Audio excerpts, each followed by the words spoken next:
Verso 43.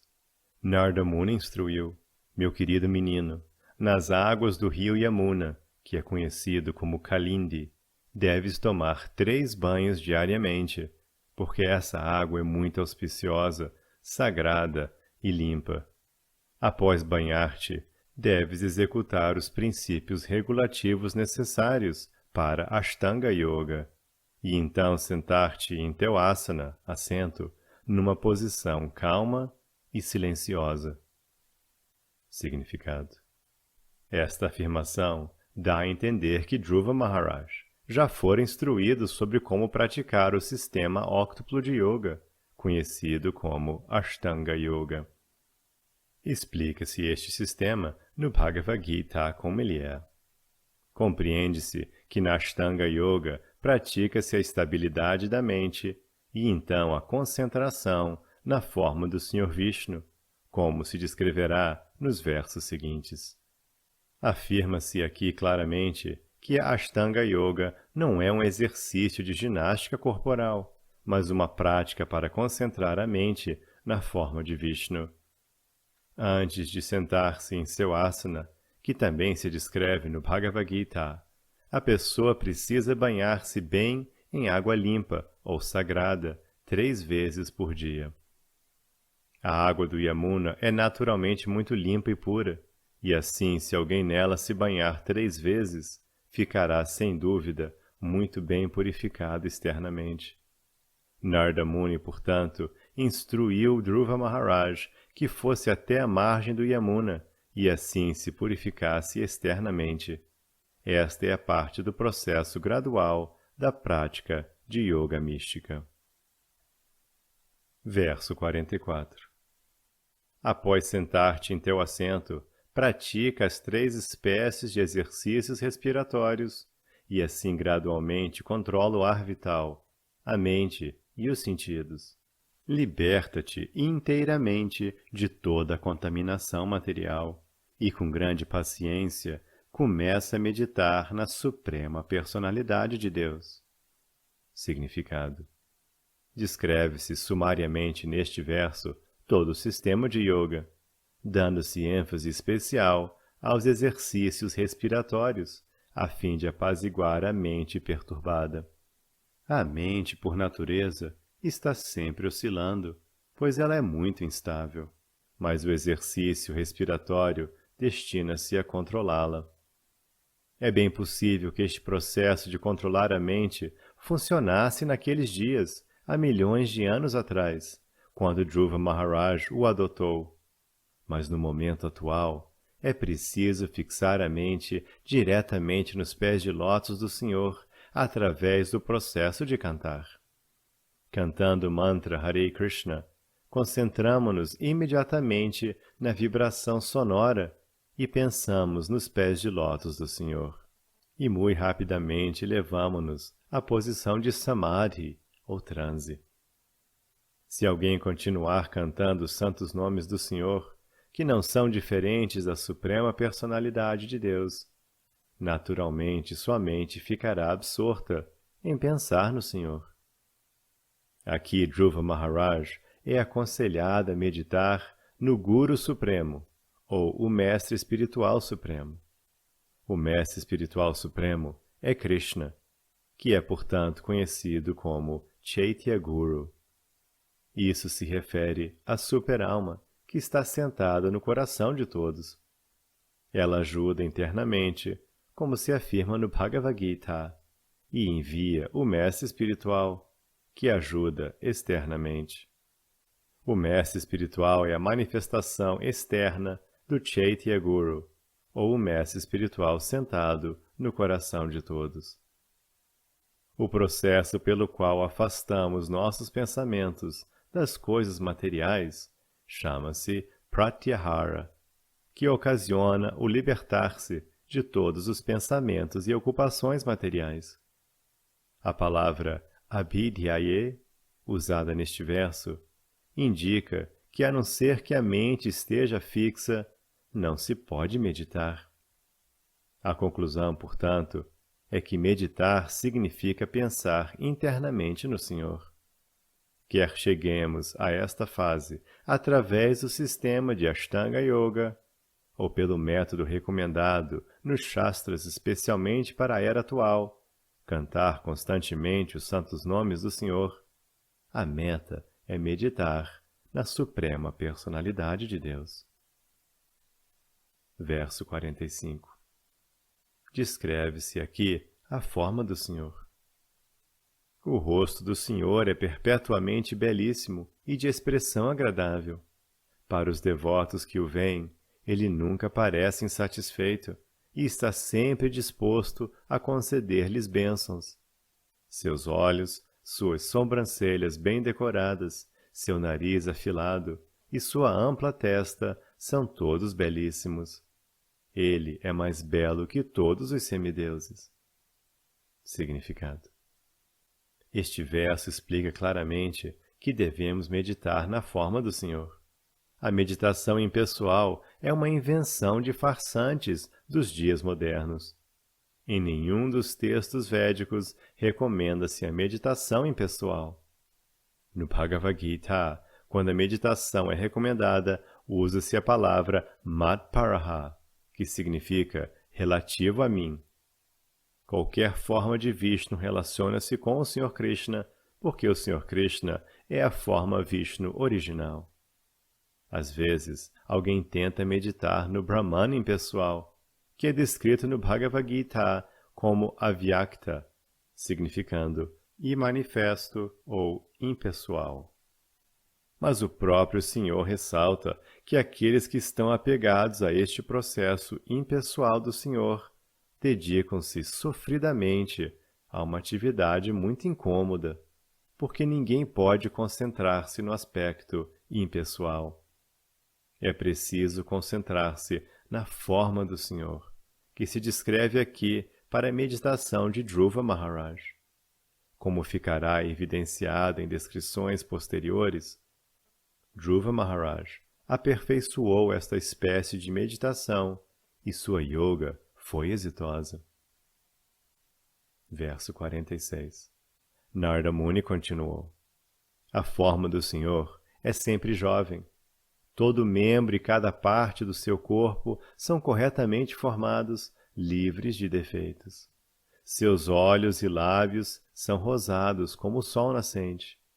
Ele está sempre disposto a dar abrigo à alma rendida, e qualquer pessoa que tenha fortuna de contemplá-lo sente satisfação plena. O Senhor é sempre digno de ser o mestre da alma rendida, pois ele é o oceano de misericórdia. Significado. Todos são obrigados a render-se a alguém superior. Esta é sempre a natureza de nossa condição de vida. No momento atual, estamos tentando nos render a alguém, à sociedade, à nossa pátria, à família, ao Estado ou ao governo. O processo de rendição já existe, mas nunca é perfeito porque a pessoa ou instituição aos quais nos rendemos são imperfeitos. E nossa rendição, tendo tantos motivos secretos, também é imperfeita. De tal modo, no mundo material, ninguém é digno de aceitar a rendição de ninguém. Tampouco ninguém se rende plenamente a outrem, a menos que seja obrigado a fazê-lo. Aqui, porém, o processo de rendição é voluntário, e o Senhor é digno de aceitar a rendição. Esta rendição da entidade viva ocorre automaticamente, logo que ela vê a bela e jovial natureza do Senhor. A descrição dada por Narada Muni não é imaginária. A forma do Senhor é compreendida através do sistema Parampara. Os filósofos Mayavadis dizem que precisamos imaginar a forma do Senhor, mas aqui Narada Muni não diz isto. Pelo contrário, ele descreve o Senhor de acordo com fontes autorizadas.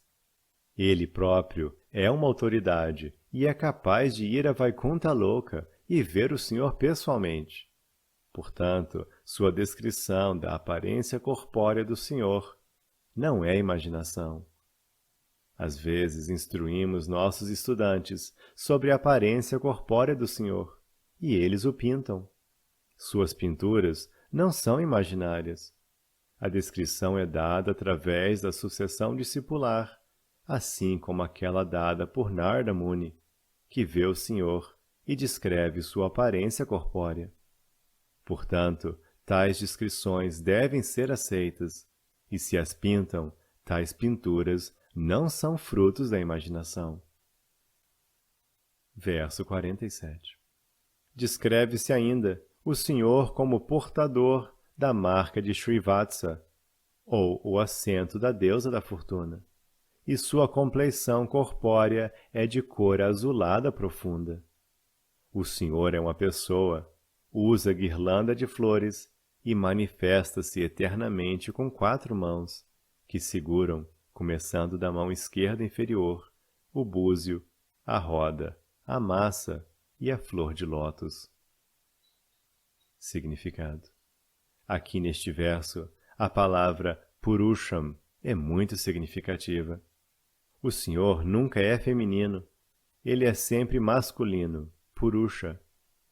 Portanto, o impersonalista que imagina a forma do Senhor como a de uma mulher está enganado. O Senhor aparece sob forma feminina se necessário, mas sua forma perpétua é Purusha, porque ele é originalmente masculino. O aspecto feminino do Senhor é exibido pelas deusas da fortuna, Lakshmi, Radharani, Sita, etc. Todas essas deusas da fortuna são servas do Senhor. Elas não são o Supremo, como imaginam falsamente os impersonalistas. O Senhor Krishna, sob seu aspecto de Narayana, sempre tem 4 mãos. No campo de batalha de Kurukshetra, quando Arjuna quis ver sua forma universal, ele mostrou este aspecto de Narayana com 4 mãos. Certos devotos opinam que Krishna é uma encarnação de Narayana, mas a escola Bhagavata diz que Narayana é uma manifestação de Krishna. Verso 48. Todo o corpo da Suprema Personalidade de Deus, Vasudeva, é enfeitado. Ele usa um precioso elmo incrustado de joias, colares e braceletes. Seu pescoço é adornado com a joia Kaustuba, e ele se veste com roupas de seda amarela. Verso 49. O Senhor está decorado com pequenos sinos dourados em volta de sua cintura, e seus pés de lótus são enfeitados com sinos de tornozelo dourados. Todos os aspectos de seu corpo são muito atrativos e agradáveis aos olhos. Ele é sempre pacífico, calmo e tranquilo, e muito agradável aos olhos e à mente. Verso 50. Os verdadeiros yogis meditam na forma transcendental do Senhor, enquanto ele permanece no verticilo de lótus de seus corações, à luz das unhas semelhantes a joias de seus pés de lótus. Verso 51. O Senhor está sempre sorrindo, e o devoto deve constantemente ver o Senhor nesta forma, na qual ele olha muito misericordiosamente para o devoto. Dessa maneira, o meditador deve contemplar a suprema personalidade de Deus, o outorgador de todas as bênçãos. Significado. A palavra Niyatena é muito significativa a este respeito, pois indica que se deve executar a prática da meditação da maneira acima referida. Não devemos inventar um método de meditação na suprema personalidade de Deus, senão que devemos seguir os Shastras e personalidades autorizados. Mediante este método prescrito, podemos praticar a concentração no Senhor até estarmos tão fixos que alcancemos o transe, pensando sempre na forma do Senhor. A palavra usada aqui é Eka Bhutena, significando com grande atenção e concentração. Quem se concentrar nas descrições das características corpóreas do Senhor, jamais cairá. Verso 52. Aquele que medita dessa maneira, concentrando a mente na sempre auspiciosa forma do Senhor, liberta-se muito prontamente de toda contaminação material e não decai da meditação no Senhor. Significado: esta meditação fixa chama-se Samadhi, ou transe. Uma pessoa constantemente ocupada em transcendental serviço amoroso ao Senhor não pode desviar-se da meditação na forma do Senhor, como se descreve neste verso. O Archana Marga, ou o caminho devocional prescrito no sistema Pancharatra, de serviço devocional para adorar a deidade no templo, faz com que o devoto pense constantemente no Senhor. Isto é Samadhi, ou transe.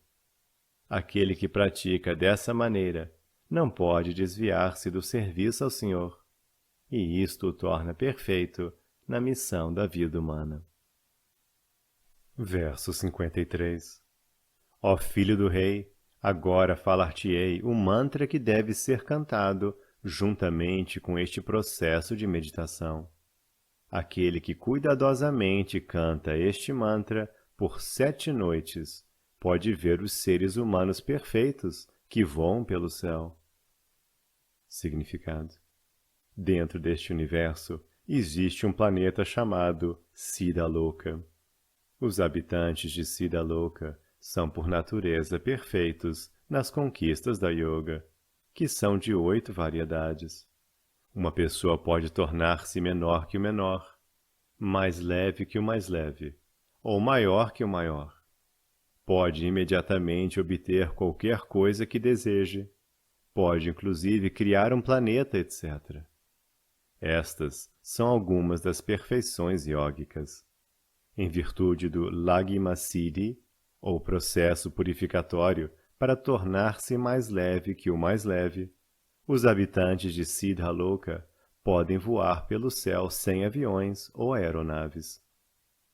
Nesta passagem, Narada Muni dá a entender a Dhruva Maharaj que, meditando na forma transcendental do Senhor e ao mesmo tempo cantando mantra, uma pessoa torna-se tão perfeita que dentro de 7 dias pode ver os seres humanos que voam pelo céu. Narada Muni usa a palavra Japaha, indicando que o mantra a ser cantado é muito confidencial. Talvez alguém pergunte se é confidencial porque é mencionado nos escritos do Srimad Bhagavatam. Ele é confidencial neste sentido. Pode-se receber um mantra publicado em qualquer parte, mas a menos que seja aceito através da corrente de sucessão discipular, o mantra não tem efeito. Fontes autorizadas dizem que qualquer mantra cantado sem ter sido recebido da sucessão discipular não tem eficácia. Outro ponto estabelecido neste verso é que a meditação deve ser executada juntamente com o cantar de um mantra. O cantar do mantra Hare Krishna é o processo mais fácil de meditação nesta era. Tão logo alguém cante o mantra Hare Krishna, ele vê as formas de Krishna, Rama e suas energias, e esta é a fase perfeita de transe. Não se deve tentar artificialmente ver a forma do Senhor, enquanto se canta Hare Krishna. Porém, quando o cantar for executado sem ofensas, o Senhor revelar-se-á automaticamente à visão do cantor. Portanto, aquele que canta tem de se concentrar em ouvir a vibração, e sem esforço extra de sua parte, o Senhor aparecerá automaticamente. Verso 54. Om Namo Bhagavate Vasudevaya. Este é o mantra de 12 sílabas para adorar o Senhor Krishna.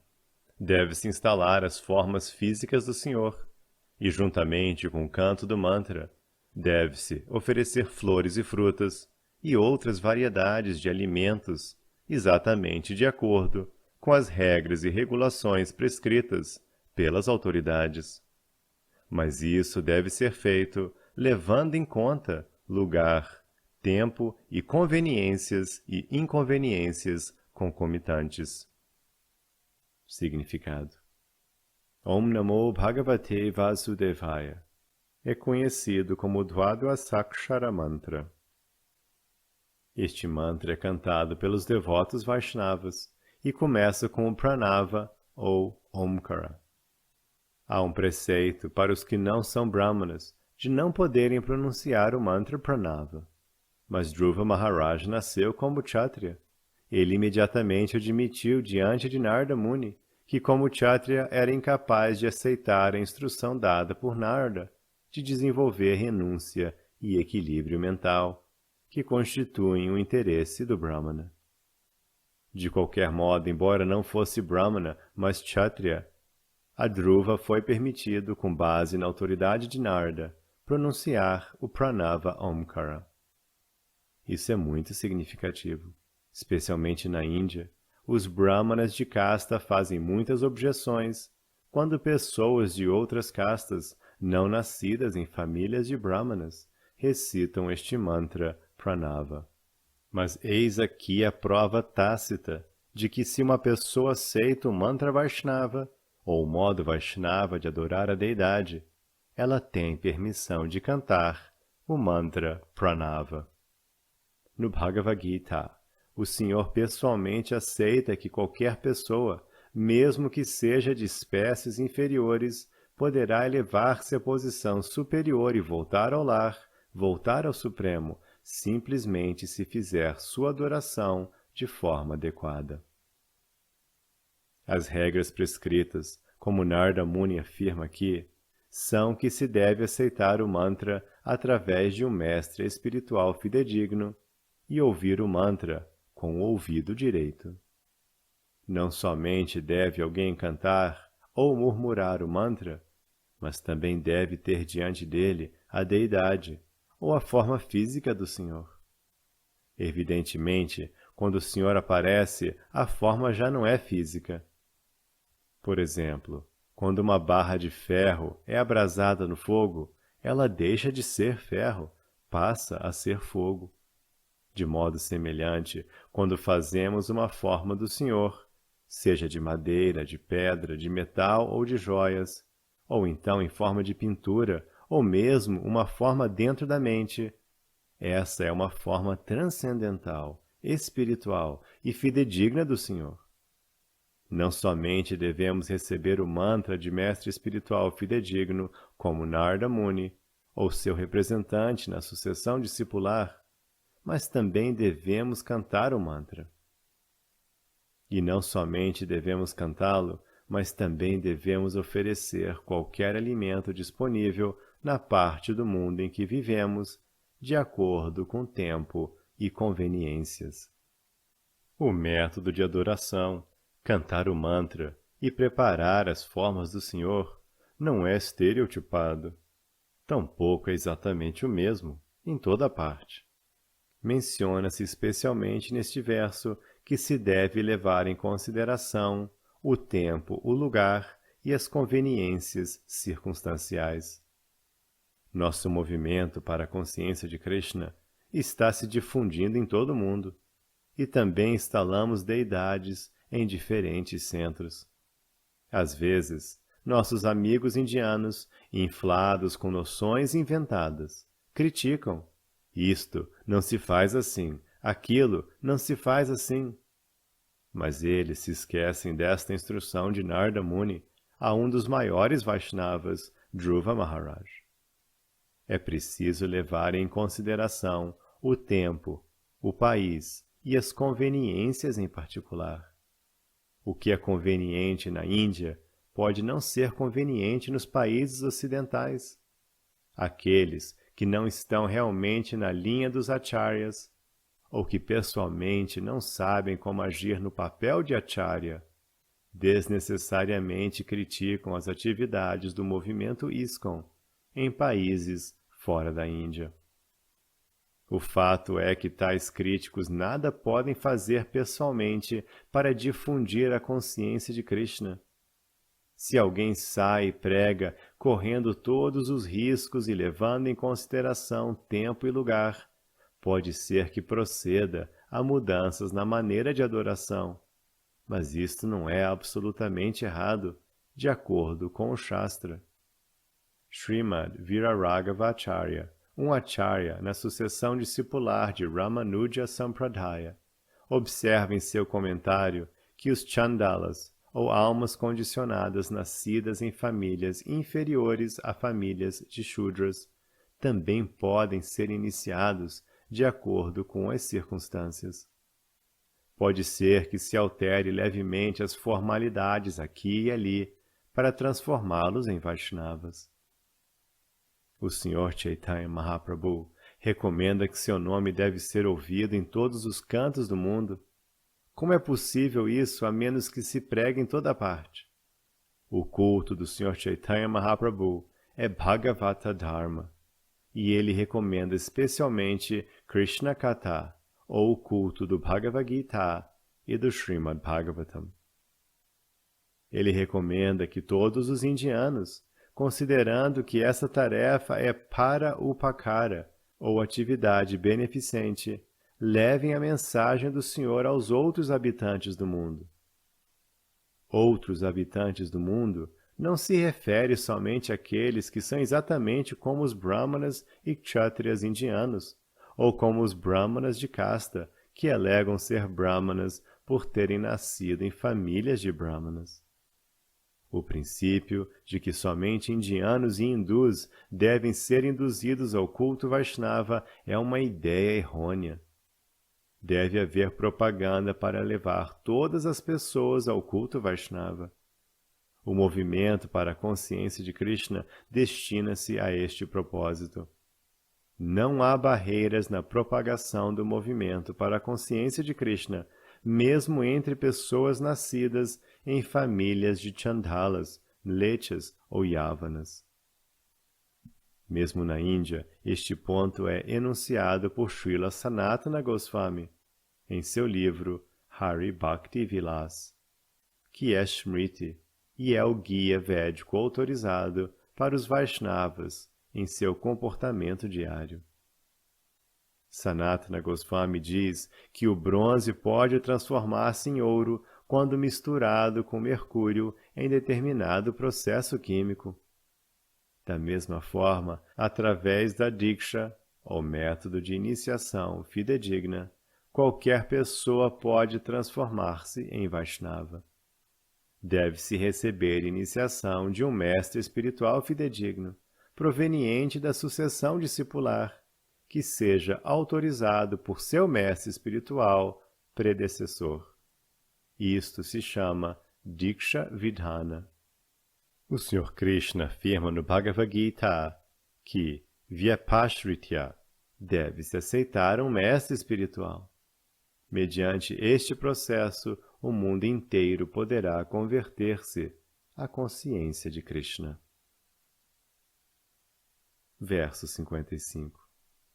Deve-se adorar o Senhor, oferecendo-lhe água pura, guirlandas de flores puras, frutas, flores e legumes, que são disponíveis na floresta, ou colhendo gramíneas recém-brotadas, pequenos botões de flores, ou até mesmo cascas de árvores, e, se possível, oferecendo-lhe folhas de tulasi, que são muito queridas pela suprema personalidade de Deus. Significado. Menciona-se aqui especificamente que as folhas de tulasi são muito queridas pela suprema personalidade de Deus, e os devotos devem ter o cuidado específico de ter folhas de tulasi em todos os templos e centros de adoração. Nos países ocidentais, ao nos ocuparmos em propagar o movimento para a consciência de Krishna, ficamos muito infelizes porque não pudemos encontrar folhas de tulasi. Ficamos muito agradecidos, portanto, à nossa discípula Srimati Govinda Dasi, porque ela tomou muito cuidado em trazer sementes de tulasi, semeá-las até transformarem-se em plantas, e foi bem sucedida pela graça de Krishna. Agora há plantas tulasi crescendo em quase todos os centros de nosso movimento. As folhas de tulasi são muito importantes no método de adorar a suprema personalidade de Deus. Neste verso, a palavra Salilei significa pela água. Evidentemente, Dhruva Maharaj estava fazendo sua adoração às margens do Yamuna. O Yamuna e o Ganges são sagrados, e às vezes os devotos na Índia insistem que a deidade deve ser adorada com água do Ganges ou do Yamuna. Mas aqui encontramos o termo Deshakala, que significa de acordo com o tempo e o país. Nos países ocidentais não há rio Yamuna ou Ganges. A água desses rios sagrados não é disponível. Acaso isso significa que a adoração, a archa, por esta razão, deve ser interrompida? Não. Salilei refere-se a qualquer água, qualquer que seja disponível, mas deve estar muito limpa e deve ser colhida em condições puras. Esta água pode ser usada. O resto da parafernália, a guirlanda de flores, frutas e os legumes, deve ser colhido de acordo com o país e de acordo com a sua disponibilidade. As folhas de tulasi são muito importantes para satisfazer o Senhor, de modo que, na medida do possível, deve ser feito um arranjo para se plantar tulasi. Dhruva Maharaj foi aconselhado a adorar o Senhor com as frutas e flores disponíveis na floresta. No Bhagavad Gita, Krishna francamente diz que aceita legumes, frutas, flores, etc. Não se deve oferecer nada ao Sr. Vasudeva, além do que é prescrito aqui pela grande autoridade Narada Muni. Não podemos fazer oferendas à deidade de acordo com nosso capricho, uma vez que estas frutas e legumes são disponíveis em qualquer parte do universo. Devemos observar este pequeno ponto muito atentamente. Nós estamos lendo a história de Dhruva Maharaj, uma leitura do Srimad Bhagavatam, 4º canto, capítulos 8 e 9, com tradução e comentários por sua divina graça, A.C. Bhaktivedanta Swami Prabhupada. Capítulo 8, verso 56. É possível adorar uma forma do Senhor feita de elementos físicos, tais como terra, água, polpa, madeira e metal. Na floresta, pode-se fazer uma forma com nada mais do que terra e água e adorá-lo de acordo com os princípios acima. O devoto que tem pleno controle sobre si mesmo deve ser muito sóbrio e pacífico e deve contentar-se simplesmente com comer as frutas e vegetais disponíveis na floresta. Significado: é essencial para um devoto adorar a forma do Senhor e não somente meditar na forma do Senhor dentro de sua mente com o cantar do mantra dado pelo mestre espiritual. A adoração da forma deve estar presente. O impersonalista dá-se ao incômodo desnecessário de meditar em algo impessoal ou adorar algo impessoal, e o caminho é muito precário. Somos desaconselhados a seguir o método impersonalista de meditar ou adorar o Senhor. Dhruva Maharaj foi aconselhado a adorar uma forma feita de terra e água, porque na floresta, se não é possível ter uma forma feita de metal, madeira ou pedra, o melhor processo é pegar terra misturada com água e, com essa mistura, fazer uma forma do Senhor e adorá-lo. O devoto não deve ficar ansioso acerca de cozinhar alimentos. Qualquer coisa disponível na floresta ou na cidade, na categoria das frutas e dos vegetais, deve ser oferecida à deidade, e o devoto deve contentar-se comendo isto. Ele não deve estar ansioso de ter guloseimas saborosas. Evidentemente, onde quer que seja possível, deve-se oferecer às deidades os melhores alimentos, preparados dentro da categoria das frutas e dos vegetais, cozidos ou crus. O fator importante é que o devoto deve ser regulado, mitabuk. Esta é uma das boas qualificações de um devoto. Ele não deve ansiar em satisfazer a língua com um tipo de alimento em particular. Deve contentar-se com comer qualquer praçada disponível, pela graça do Senhor. Verso 57. Meu querido Dhruva, além de adorar a deidade e cantar o mantra 3 vezes por dia, deves meditar nas atividades transcendentais da Suprema Personalidade de Deus, sob suas diferentes encarnações, como são manifestas por sua vontade suprema e por suas potências pessoais. Significado: o serviço devocional compreende 9 práticas prescritas: ouvir, cantar, lembrar, adorar, servir, oferecer tudo à deidade, etc. Aqui Dhruva Maharaj é aconselhado não somente a meditar na forma do Senhor, mas também a pensar em seus passatempos transcendentais, sob suas diferentes encarnações. Os filósofos mayavadis consideram que a encarnação do Senhor está na mesma categoria que a entidade viva comum. Isto é um grande equívoco. A encarnação da Suprema Personalidade de Deus não é forçada a agir segundo as leis da natureza material. A palavra swecha é usada aqui para indicar que ela aparece por sua vontade suprema. A alma condicionada é forçada a aceitar uma espécie particular de corpo, de acordo com seu karma, dado pelas leis da natureza material, sob a direção do Senhor Supremo. Porém, quando o Senhor aparece, ele não é forçado pelo ditame da natureza material. Ele aparece, como bem entende, através de sua própria potência interna. Esta é a diferença.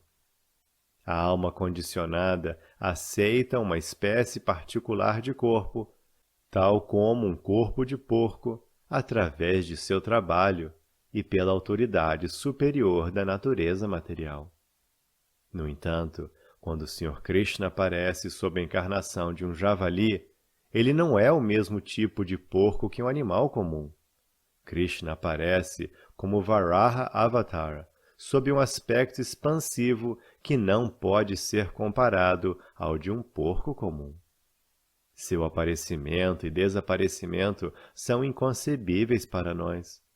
O Bhagavad Gita diz claramente que ele aparece através de sua própria potência interna para proteger os devotos e aniquilar os não devotos. O devoto deve sempre considerar que Krishna não aparece como um ser humano comum ou como uma besta ordinária. Seu aparecimento como Varahamurti, ou como cavalo ou tartaruga, é manifestação de sua potência interna. No Brahma Samhita se diz que Ananda Chinmaya Rasa Pratibhavitabihi. Não se deve confundir o aparecimento do Senhor como um ser humano ou uma fera com o nascimento de uma alma condicionada comum, que é forçada a aparecer pelas leis da natureza, seja como animal, como ser humano ou como semideus. Pensar assim é ofensivo. O Sr. Chaitanya Mahaprabhu condena os Mayavadis como ofensores à Suprema Personalidade de Deus, por eles pensarem que o Senhor e as entidades vivas condicionadas são a mesma coisa. Narda aconselha Dhruva a meditar nos passatempos do Senhor, o que equivale à meditação de concentrar a mente na forma do Senhor. Meditar em qualquer forma do Senhor é valioso, tanto quanto o é cantar diferentes nomes do Senhor, tais como Hari, Govinda e Narayana. Mas nesta era, somos especialmente aconselhados a cantar o mantra Hare Krishna conforme é enunciado no Shastra. Hare Krishna, Krishna Krishna, Hare Hare, Hare Rama, Rama Rama, Hare Hare. Verso 58. Deve-se seguir os passos dos devotos anteriores, no que diz respeito a como adorar o Senhor Supremo com a parafernália prescrita, ou deve-se oferecer adoração dentro do coração, recitando o mantra para a personalidade de Deus, que não é diferente do mantra. Significado. Recomenda-se aqui que mesmo que alguém não possa providenciar a adoração às formas do Senhor com toda a parafernália recomendada, ele pode simplesmente pensar na forma do Senhor e mentalmente oferecer-lhe tudo que é recomendado nos Shastras, incluindo flores, polpa de chandana, búzio, guarda-sol, abano e chamara. A pessoa pode meditar que oferece e cantar o mantra de 12 sílabas, Om Namo Bhagavate Vasudevaya. Uma vez que o mantra e a suprema personalidade de Deus não são diferentes, pode-se adorar a forma do Senhor com o mantra na ausência da parafernália física. A história do Brahmana que adorou o Senhor mentalmente, relatada no Bhakti Rasamrita Sindhu, ou o Néctar da Devoção, deve ser consultada a este respeito. Se a parafernália não está presente fisicamente, pode-se pensar nos objetos e oferecê-los à deidade, cantando o mantra. São essas as liberais e potentes facilidades no processo de serviço devocional. Versos 59 e 60. Qualquer pessoa que desse modo se ocupe em serviço devocional ao Senhor, séria e sinceramente, com mente, palavras e corpo, e que esteja fixa nas atividades dos métodos devocionais prescritos, é abençoada pelo Senhor, de acordo com seu desejo. Se um devoto deseja religiosidade material, desenvolvimento econômico, gozo dos sentidos ou liberação do mundo material, ele recebe esses resultados. Significado. O serviço devocional é tão potente que quem presta serviço devocional pode receber qualquer coisa que deseje como bênção da suprema personalidade de Deus. As almas condicionadas estão muitíssimo apegadas ao mundo material, e assim, executando ritos religiosos, elas desejam os benefícios materiais, conhecidos como Dharma e Artha. Verso 61. Quem leva a liberação a sério deve dedicar-se com afinco ao processo de transcendental serviço amoroso, ocupando-se 24 horas por dia na fase mais elevada de êxtase, e deve certamente afastar-se de todas as atividades de gozo dos sentidos. Significado. Há diferentes fases de perfeição, de acordo com os objetivos de diferentes pessoas. De um modo geral, as pessoas são karmis, pois se ocupam em atividades de gozo dos sentidos. Acima dos karmis estão os gyanis, que procuram libertar-se do enredamento material. Os yogis são ainda mais avançados, porque meditam nos pés de lótus da suprema personalidade de Deus. E acima de todos esses estão os devotos, que simplesmente se ocupam no transcendental serviço amoroso ao Senhor. Eles estão situados seriamente na mais elevada plataforma de êxtase. Nesta passagem, o conselho dado a Dhruva Maharaj é que, caso ele não tenha desejo de gozo dos sentidos, ele deve ocupar-se diretamente em transcendental serviço amoroso ao Senhor. O caminho de apavarga, ou liberação, começa a partir da fase chamada moksha. Neste verso, menciona-se especialmente a palavra vimuktaye, para liberação. Se alguém deseja ser feliz neste mundo material, pode aspirar a ir aos diferentes sistemas planetários materiais, onde há um padrão superior de gozo dos sentidos. Mas a verdadeira moksha, ou liberação, alcança-se sem qualquer desejo semelhante a este. O Bhakti Rasamrita Sindhu explica isto pelo termo Anyabhilashita Shunyam, sem desejo de gozo material dos sentidos. Para pessoas que ainda estão propensas a desfrutar da vida material, em diferentes fases ou em diferentes planetas, não se recomenda a fase de liberação em Bhakti Yoga. Somente pessoas inteiramente livres da contaminação do gozo dos sentidos podem muito puramente executar Bhakti Yoga, ou o processo de serviço devocional. As atividades no caminho de Apavarga até as fases de Dharma, Artha e Kama destinam-se ao gozo dos sentidos. Mas quando chega a fase de Moksha, a liberação impersonalista, o praticante deseja fundir-se na existência do Supremo. Mas isso também é gozo dos sentidos. Contudo, aquele que se eleva acima da fase de liberação torna-se imediatamente um dos associados do Senhor, para prestar-lhe transcendental serviço amoroso. Chama-se a isso tecnicamente de Vimukti. Para esta específica liberação Vimukti, Narada Muni recomenda que nos ocupemos diretamente em serviço devocional. Verso 62. Quando Dhruva Maharaj, o filho do rei, foi assim aconselhado pelo grande sábio Narada, ele circunambulou Narada, seu mestre espiritual, e ofereceu-lhe respeitosas reverências. Depois ele partiu rumo a Madhuvana, que está sempre marcada pelas pegadas de lótus do Sr. Krishna, e que, portanto, é especialmente auspiciosa. Verso 63. Depois que Dhruva entrou na floresta de Madhuvana para executar serviço devocional, o grande sábio Narada julgou prudente ir ter com o rei e ver como ele passava em seu palácio.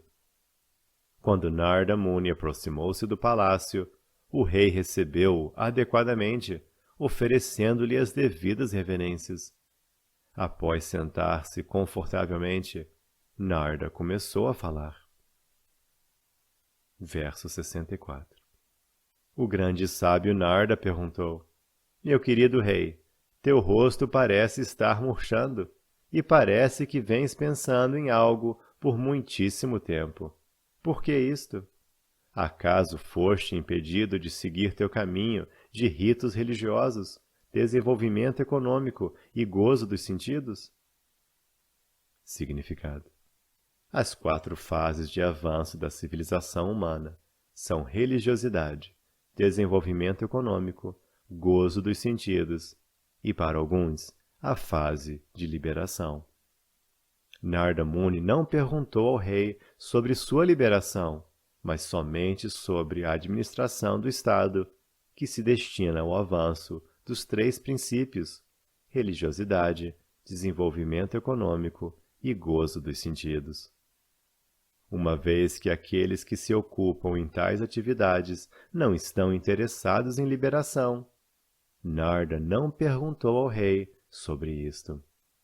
Liberação é para pessoas que perderam todo o interesse em cerimônias ritualísticas religiosas, desenvolvimento econômico e gozo dos sentidos. Verso 65. O rei respondeu: Ó melhor dos Brahmanas, sou muito apegado à minha esposa, e sou tão caído que abandonei todo o comportamento misericordioso, mesmo para com meu filho, que tem apenas 5 anos. Eu o bani, e a sua mãe, muito embora ele seja uma grande alma e um grande devoto. Significado. Neste verso, há algumas palavras específicas que devem ser compreendidas muito cuidadosamente. O rei disse que, como era muito apegado à sua esposa, perdera toda a sua misericórdia. Este é o resultado de tornar-se demasiadamente afetuoso com mulheres. O rei tinha 2 esposas. A primeira esposa era Suniti e a segunda, Suruchi. Ele era demasiadamente apegado à segunda esposa, contudo, de modo que não pôde comportar-se bem com Dhruva Maharaj. Foi por este motivo que Dhruva deixou o lar para executar austeridades. Embora, como pai, o rei tivesse afeição por seu filho, ele diminuiu sua afeição por Dhruva Maharaj porque era demasiadamente apegado à segunda esposa. Agora ele estava arrependido de que tanto Dhruva Maharaj quanto sua mãe, Suniti, foram praticamente banidos.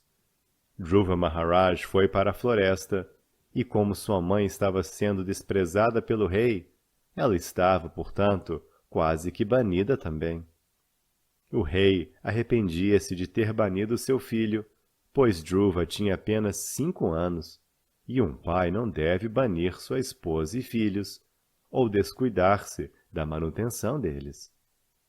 Arrependido de sua negligência com Suniti e seu filho, ele estava taciturno, e seu rosto parecia murcho. Segundo o Manusmriti, não se deve abandonar esposa e filhos. No caso de esposa e filhos serem desobedientes e não seguirem os princípios da vida no lar, às vezes podem ser abandonados. Porém, no caso de Dhruva Maharaj, isto não era aplicável, porque Dhruva era bem comportado e obediente. Além disso, ele era um grande devoto. Uma pessoa assim não deve jamais ser desprezada. Todavia, o rei se viu obrigado a bani-lo. Agora ele estava muito pesaroso. Verso 66. Meu querido Brahmana, o rosto do meu filho era como uma flor de lótus. Estou pensando em suas precárias condições. Ele está desprotegido e talvez esteja com muita fome. Talvez tenha deitado em alguma parte da floresta e os lobos o tenham atacado e comido seu corpo. Verso 67. Ai de mim! Vê só como minha esposa me dominou. Imagina só a minha crueldade. Por amor e afeição, o menino tentava subir em meu colo, mas eu não o recebi, nem sequer o acariciei por um momento. Imagina só quão duro é meu coração. Verso 68. O grande sábio Narda respondeu: Meu querido rei, não te aflijas quanto a teu filho. Ele está bem protegido pela suprema personalidade de Deus. Embora não estejas realmente informado da influência dele, sua reputação já se espalha por todo o mundo. Significado: às vezes, quando ouvimos que grandes sábios e devotos vão à floresta e se ocupam em serviço devocional ou meditação, ficamos surpresos. Como pode alguém viver na floresta sem o cuidado de ninguém? Mas a resposta dada por uma grande autoridade, Narda Muni, é que tais pessoas são bem protegidas pela suprema personalidade de Deus. Sharanagati, ou rendição, significa aceitar ou crer firmemente que onde quer que a alma rendida viva, ela está sempre protegida pela suprema personalidade de Deus. Jamais está sozinha ou desprotegida. O afetuoso pai de Dhruva Maharaj pensou que seu filho, de apenas 5 anos, estivesse em condições muito precárias na selva. Mas Narda Muni garantiu-lhe: não tens suficiente informação sobre a influência de teu filho.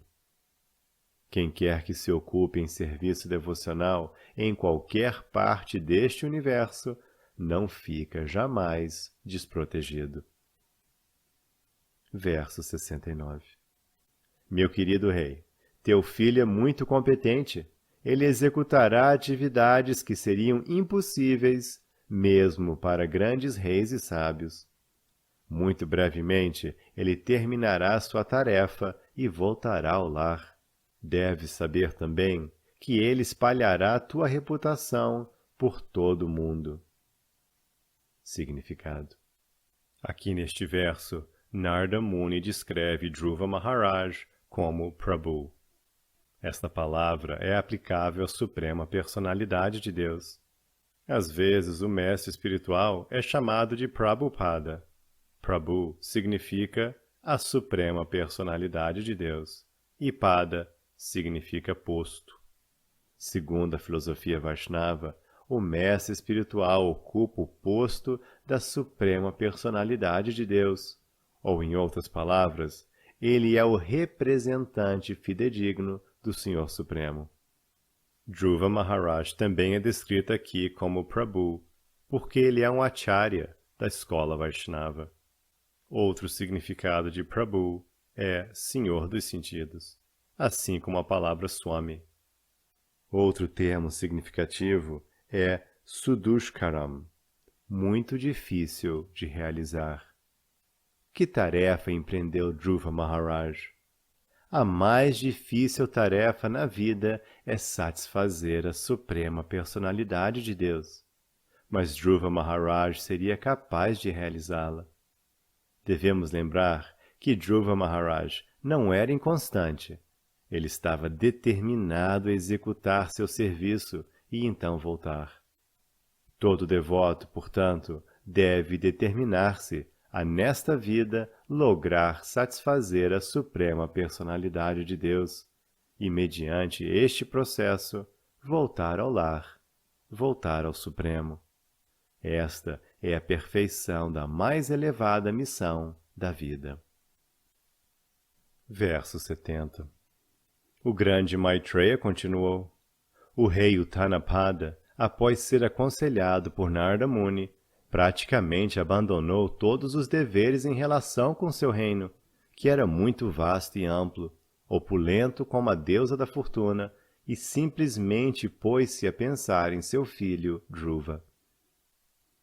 Verso 71. Em outra parte, Dhruva Maharaj, tendo chegado a Madhuvana, banhou-se no rio Yamuna e jejuou à noite com grande cuidado e atenção. Depois disso, conforme o conselho do grande sábio Narada, dedicou-se a adorar a suprema personalidade de Deus. Significado. O significado deste verso em particular é que Dhruva Maharaj agiu exatamente de acordo com o conselho de seu mestre espiritual, o grande sábio Narada.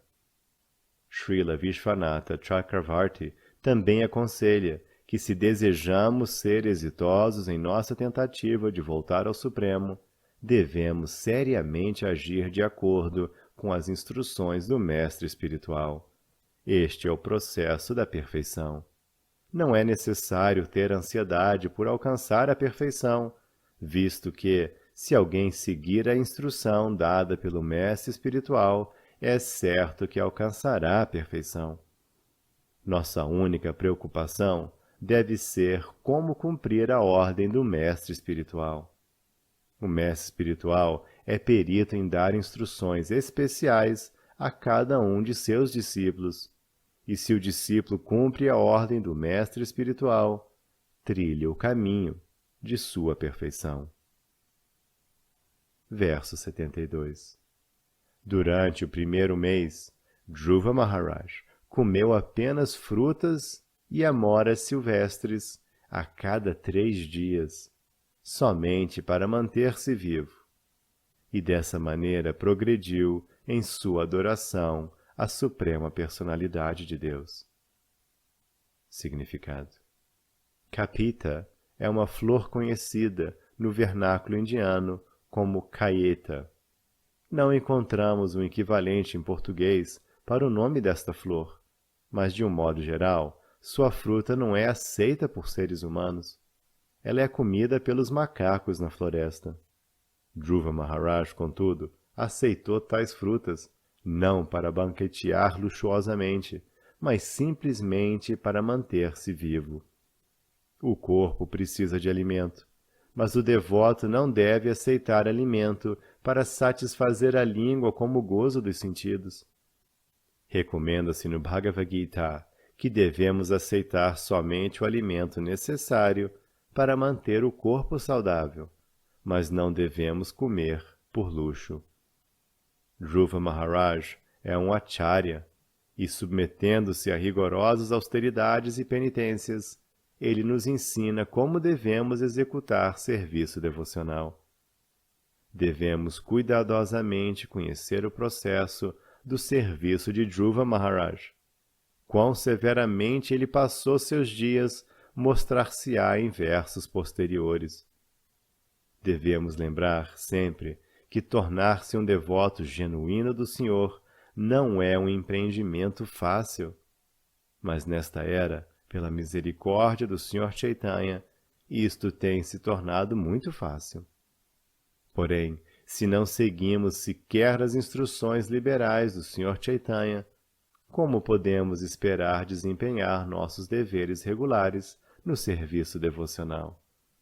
Não é possível, nesta era, seguir Dhruva Maharaj em sua austeridade, mas os princípios devem ser seguidos. Não devemos menosprezar os princípios regulativos dados por nosso mestre espiritual, pois eles tornam tudo mais fácil para a alma condicionada. Quanto ao nosso movimento ISKCON, simplesmente pedimos que todos observem as 4 regras proibitivas, cantem 16 voltas e, em vez de comer luxuosamente para a satisfação da língua, simplesmente aceitem prasada oferecida ao Senhor. Isto não significa que quando jejuamos, o Senhor também deva jejuar. O Senhor deve receber o melhor alimento possível, mas não devemos fazer disso uma desculpa para a satisfação de nossa língua. Na medida do possível, devemos aceitar comida simples apenas para manter-nos vivos e executar serviço devocional. É nosso dever lembrar sempre que, em comparação com Dhruva Maharaj, somos insignificantes. Não podemos fazer nada semelhante ao que Dhruva Maharaj fez em busca da autorrealização, porque somos absolutamente incompetentes para executar tal serviço. Mas pela misericórdia do Senhor Chaitanya, recebemos todas as concessões possíveis para esta era, de modo que pelo menos devemos sempre lembrar que a negligência em cumprir nosso dever prescrito no serviço devocional fará com que fracassemos na missão que adotamos. É nosso dever seguir os passos de Dhruva Maharaj, pois ele era muito determinado. Devemos também estar determinados, ainda nesta vida, em encerrar nossos deveres na execução de serviço devocional. Não devemos esperar por outra vida para terminar nossa tarefa. Verso 73. No 2º mês, Dhruva Maharaj comeu somente a cada 6 dias, e ele usava como comestíveis grama e folhas secas. Assim ele continuou sua adoração. Verso 74. No 3º mês, ele bebeu apenas água a cada 9 dias. Assim ele permanecia inteiramente em transe e adorava a suprema personalidade de Deus, que é venerada por versos seletos. Verso 75. No 4º mês, Dhruva Maharaj desenvolveu total domínio sobre o exercício respiratório, e assim inalava ar somente a cada 12 dias. Dessa maneira, ele se fixou completamente em sua posição e adorou a suprema personalidade de Deus. Verso 76. No 5º mês, Maharaj Dhruva, o filho do rei, já tinha tão perfeito controle de sua respiração que era capaz de ficar em pé sobre uma perna só, assim como uma coluna permanece erguida, sem movimento, e concentrar sua mente plenamente no Para-Brahman. Verso 77. Ele controlou inteiramente os sentidos e seus objetos, e dessa maneira fixou sua mente na forma da suprema personalidade de Deus, não se deixando distrair com nada mais. Significado: os princípios iógicos de meditação são claramente expostos aqui. É preciso fixar a mente na forma da suprema personalidade de Deus, sem se deixar distrair com qualquer outro objetivo. Não é que possamos meditar ou concentrar-nos no objetivo impessoal. Tentar fazê-lo é mera perda de tempo, pois, como se explica no Bhagavad Gita, isso é desnecessariamente incômodo. Verso 78.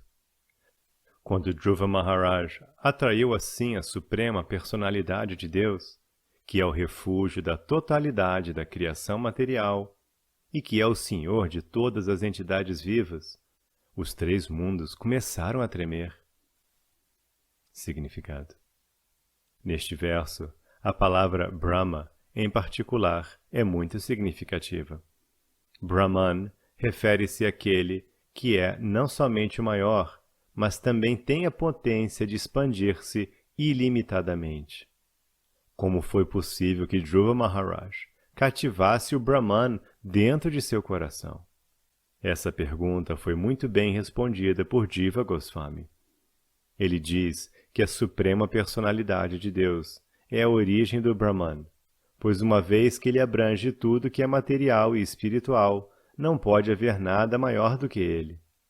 No Bhagavad Gita, também, a divindade suprema diz: eu sou o lugar de repouso do Brahman. Muitas pessoas, especialmente os filósofos mayavadis, consideram o Brahman a maior e mais expandida substância, mas de acordo com este verso e outros textos védicos, tais como o Bhagavad Gita, o lugar de repouso do Brahman é a suprema personalidade de Deus, assim como o lugar de repouso do brilho do sol é o globo do sol. Srila Jiva Goswami, portanto, diz que como a forma transcendental do Senhor é a semente de toda a grandeza, ele é o Brahman Supremo. Uma vez que o Brahman Supremo estava situado no coração de Dhruva Maharaj, este tornou-se mais pesado que o mais pesado, e por isso tudo tremeu em todos os três mundos e no mundo espiritual. O Mahatattva, ou somatório da criação material, deve ser compreendido como o fim último de todos os universos, incluindo todas as entidades vivas dentro deles. Brahman é o recurso do Mahatattva, que inclui todas as entidades materiais e espirituais. Descreve-se a este respeito que o Brahman Supremo, a personalidade de Deus, é o Senhor tanto do Pradhana quanto do Purusha. Pradhana significa matéria sutil, como, por exemplo, o éter. Purusha significa as entidades vivas, centelhas espirituais, que estão emaranhadas nesta existência material sutil. Outra descrição que se pode dar a esses elementos é Para-Prakriti e Apara-Prakriti, conforme declara o Bhagavad Gita. Krishna, sendo o controlador de ambas as Prakritis, é deste modo o senhor de Pradhana e Purusha. Nos hinos védicos também, o Brahman Supremo é descrito como Anta Pravishta Shasta. Isto indica que a suprema personalidade de Deus controla tudo e entra em tudo. O Brahma Samhita 5.35 reconfirma isto. Adantarasta Paramanu Chayantarastam. Ele entra não somente nos universos, mas também no próprio átomo.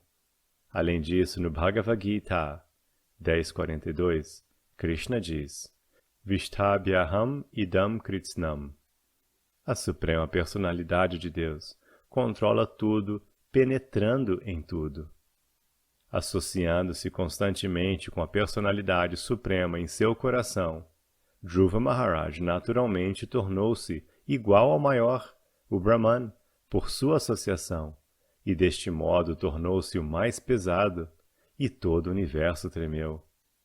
Em conclusão, uma pessoa que sempre se concentra na forma transcendental de Krishna dentro de seu coração pode muito facilmente assombrar o mundo inteiro com suas atividades. Esta é a perfeição da prática de yoga, como se confirma no Bhagavad Gita 6.47. Yoginam api sarvesham. De todos os yogis, o Bhakti Yogi, que pensa em Krishna sempre dentro de seu coração e se ocupa em seu transcendental serviço amoroso, é o mais elevado.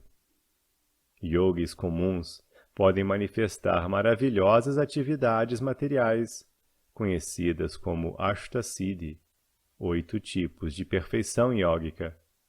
Mas um devoto puro do Senhor pode superar essas perfeições, executando atividades que podem fazer o universo inteiro tremer. Verso 79.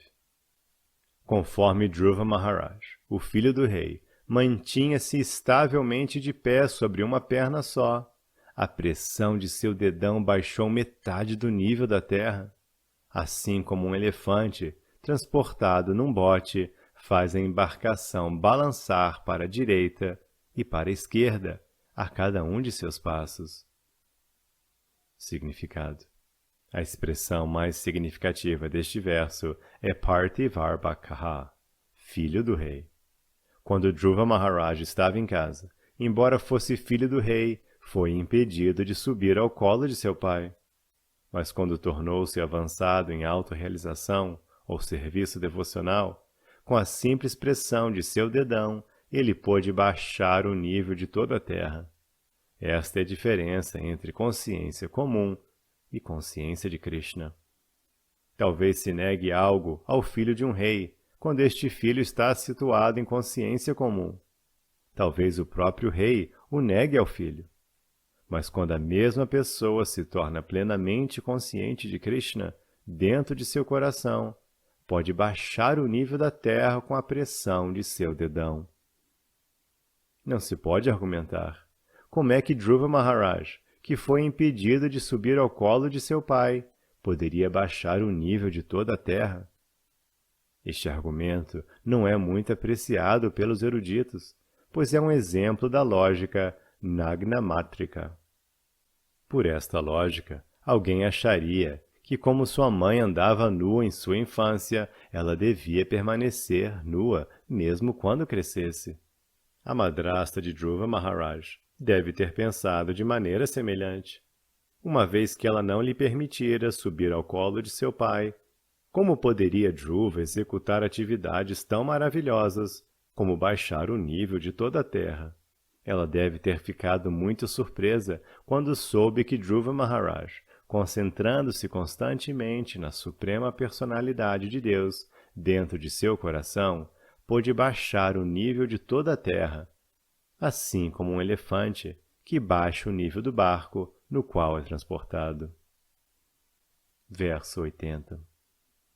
Quando Dhruva Maharaj tornou-se praticamente uno em peso com o Sr. Vishnu, a consciência total, devido à sua plena concentração, fechando todos os poros de seu corpo, a totalidade da respiração universal ficou sufocada, e todos os grandes semideuses em todos os sistemas planetários sentiram-se sufocados, refugiando-se assim na suprema personalidade de Deus.